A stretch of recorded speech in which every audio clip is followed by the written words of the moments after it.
Hey, happy Friday nga pala. Busy ka ba? This content might be just for you. Alam mo, yan ang hirap ibalanse ang trabaho at ang buhay. Minsan, dahil focus ka sa kita, napapabayaan mo ang mental, physical, emotional, social at higit sa lahat, yung relationship mo kay Lord. Pero kapag naman nagpahinga ka, parang guilty ka pa kasi baka mawalan ka ng client o income. So ano ba talaga ang balanced life? Let me break it down sa pinaka practical at Christian-centered way. Balance. How to find peace and glorify God sa remote work home mo.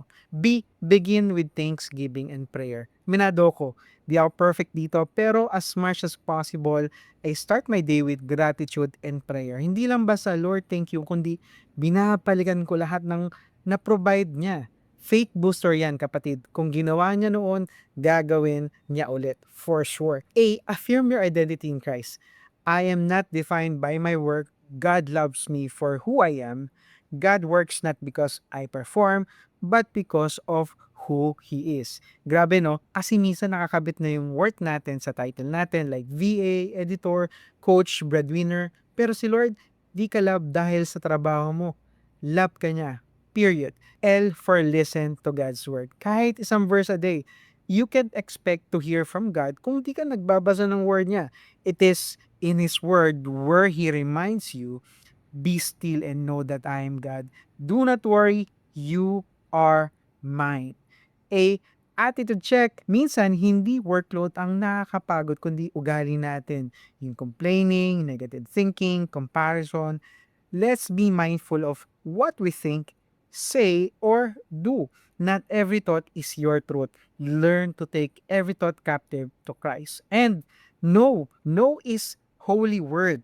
Learn to say no. No to toxic tasks, no to overcommitments.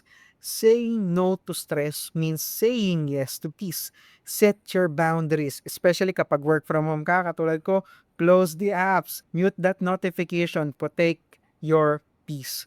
See, celebrate small wins. Reward yourself, not escape life, but to enjoy it with God. Simpleng sine, simpleng kape sa labas, or even rest. Remember, God created the Sabbath for you to rest and celebrate His provision. Enjoy God's presence and provision. You can enjoy because you know God is in control. He's the true source of your clients, creativity, income, and energy. Let Him be your boss, your HR, and your CEO. Kaya kapatid, if gusto mo mag-work-life balance na hindi lang pang mental health kundi pa eternal impact, remember this, work remotely, live purposely, grow spiritually. Nang may balance, comment balance yung nakaka-relate. And don't forget to share this someone na need marinig to. God bless.